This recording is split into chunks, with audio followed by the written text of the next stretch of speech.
Hello everybody, Starting to Sane here, welcoming you to episode 21 of Facecam with Jen. Granted, I should have done this a lot earlier, but hey, might as well while the iron is still kinda hot.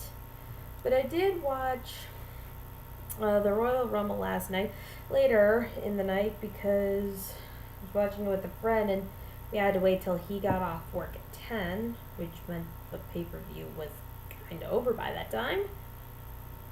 Or just about over. No, the pay-per-view would have been right over. Anyway. So yeah, I saw it. And it's the first time in a while I've even seen a pay-per-view. I haven't exactly been following wrestling. But my friend has. And I'm gonna admit the Royal Rumble wasn't that great. If my favorite match involved Cena and Lesnar, who I don't think have the greatest wrestling ability. And if that triple threat championship match was the best thing, oh, that's not good. But, I mean, it was a good match. It was a really good match. Not gonna say top-notch match, but it was good for what it was.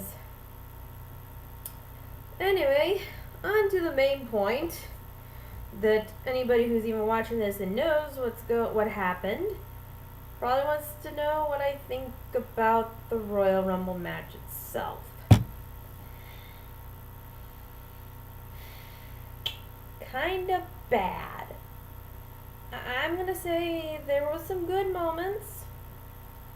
Like, I kind of liked the beginning part where Bubba Ray Dudley and R-Truth had this nice little dynamic going. Really, really loved it. I really loved that dynamic. That was great. Just to kind of sub in R-Truth for Devon Dudley and do a 3D on The Miz. Great job. Didn't like the fact that Daniel Bryan came out at 10. Because it really made me think he wasn't going to win, and lo and behold, I was right. Because, hardly anybody wins from position 1 to 10. And nobody's won from 10. So, usually if you win from the 1 to 10 spot, you're 1 or 2. There have been other numbers won by, but not a whole lot. So I had this bad feeling that Daniel Bryan wasn't going to win. And when I saw Daniel Bryan get eliminated, I knew right away the crowd was going to be all sorts of silent and rowdy and only cheer for people who the crowd was definitely still firmly behind. So I wasn't surprised when the crowd kind of was dead for most of the match after Daniel Bryan's elimination. Not surprising. Kinda not surprised that if Daniel Bryan didn't win, Roman Reigns was going to. Not surprising. Really just wished they would have waited to try to give him that main event push. 'Cause he's not ready. It's evident he's not ready. And they only cheered him to win the Royal Rumble because we did last year because we didn't want Batista winning. That's pretty much it. If you gave him a little bit more time in mid-card by himself, let him improve his mic skills. Because, he's wrestling pretty okay. He just needs to be better on the mic. Oh, gosh, could he use lessons for mic skills. He's not that great. That's the one big fatal flaw. And the fact that they're pushing him too early. Because, while we need more people in the main event status, you have other people that would work wonders. You still have Seth Rollins. Pardon me, you still have members of the Authority. You still have, well, I don't say members of the Authority, but still got Brock since he's still the champ. And could have been better. Could have really, really been a better pay-per-view. The Final Four was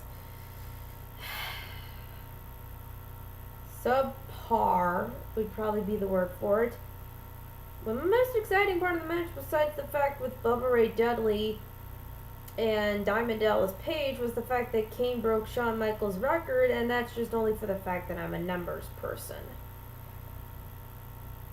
Well, then I do at least like Kane in the past. They get him out of this corporate Kane and put him back to the big red monster. Maybe I'll be a little more appreciative, but we'll see what happens. We will see what happens there.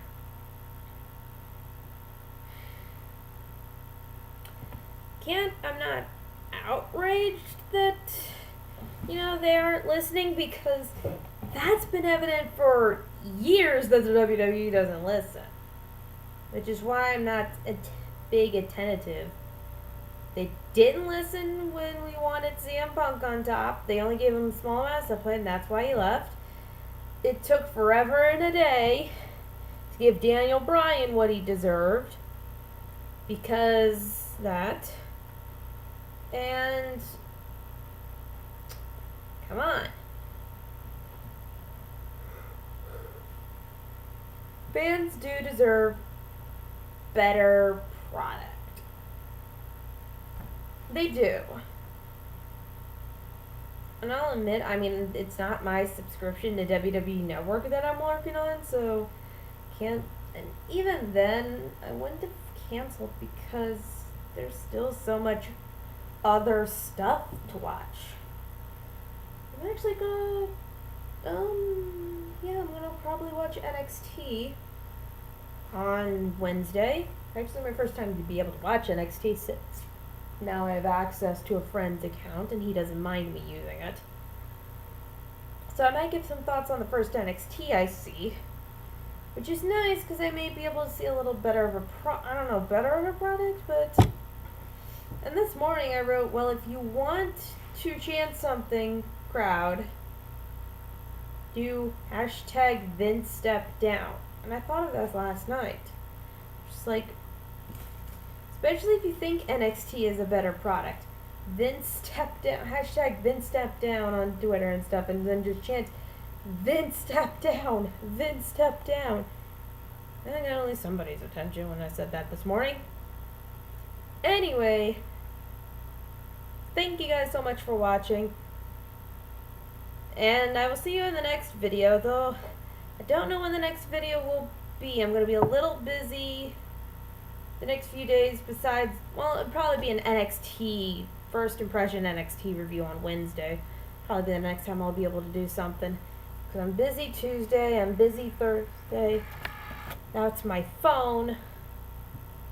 And I will see you guys next time.